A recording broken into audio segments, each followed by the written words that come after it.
এখানে টেস্ট হল আওয়ামী লীগ দিয়ে বাংলাদেশের পুলিশ প্রশাসন জুলাই পরবর্তী সময় চলতে পারে না। আমি নিজে এর আগে একাধিক সংবাদ সম্মেলনে আমি বলেছি আমাদের পুলিশ সংস্কার করতে হবে।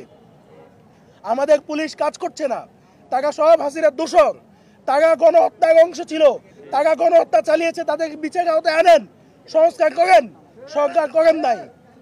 যার ফলশ্রুতিতে আজকে এই পবিত্র সংসদে যাদের রক্ত দিয়ে জুলাই সনদ, জুলাই ঘোষণাপত্র এবং নতুন বাংলাদেশের স্বপ্ন ইন্টারিম জাতিকে দেখাচ্ছে, সেই জুলাই যোদ্ধাদের আজকে নির্যাতন করা হয়েছে।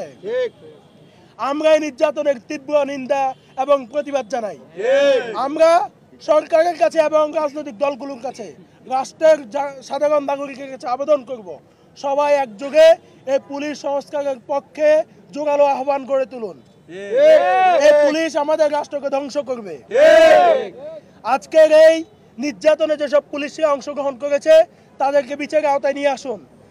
আমাদের প্রায় 100 জনের বেশি জুলাই আহত নতুন করে আজকে নির্যাতনের শিকার হয়েছে।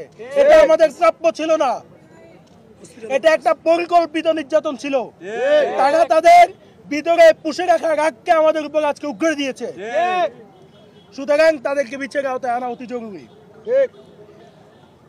আমাদের সামনে আলী রিয়াজ স্যার ঘোষণাপত্রের 5 নং যে প্রতিজ্ঞা পাঠ করেছেন এবং পরবর্তীতে রাজনৈতিক দলগুলো যে সনদে সাইন করেছে তার মধ্যে কিছুটা ভিন্নতা আছে।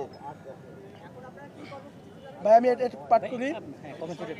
গণ অধিকার পরিষদের নুরুল হক নূর নিজে সাইন করে এটা ফেসবুকে পোস্ট করেছে। সেখানে আমরা শেষ বাক্য যেটা আলী রিয়াজ স্যারের পাঠের সাথে মিল নাই। আলী রিয়াজ স্যার 5 নং প্রতিজ্ঞায় শেষ বাক্য ছিল এরকম: জুলাই আন্দোলনের শহীদ পরিবার এবং আহতদেরকে আইনি নিরাপত্তা দেওয়া হবে এবং আইনি প্রয়োজনীয় সকল সহযোগিতা করা হবে, যেটা এই সনদের মধ্যে নাই, যেটাতে রাজনৈতিক দলগুলো সাইন করেছে। তাহলে কি আমাদেরকে এখানে ডেকে নিয়েও একটা প্রতারণা করলেন আপনারা? আপনাদেরকে লজ্জা হয় না? এখন ভাই আপনাদের কর্মসূচিটা জানা প্রয়োজন, আমাদের টেলিভিশনে লাগবে কর্মসূচি। যেহেতু আমরা এই ধরনের নির্যাতনের শিকার হয়েছি জুলাই পরবর্তী সময়ে আমরা যে নির্যাতনের শিকার হয়েছি তার প্রতিবাদে এবং আমরা যে 3 দফা দাবি সরকারের কাছে দিয়েছি তা এই সরকারের আমলেই বাস্তবায়নের দাবিতে আগামী রবিবার দুপুর 2টা থেকে বিকাল 5টা পর্যন্ত প্রত্যেক জেলা শহরের মহাসড়কগুলোতে অবরোধ কর্মসূচি পালিত হবে।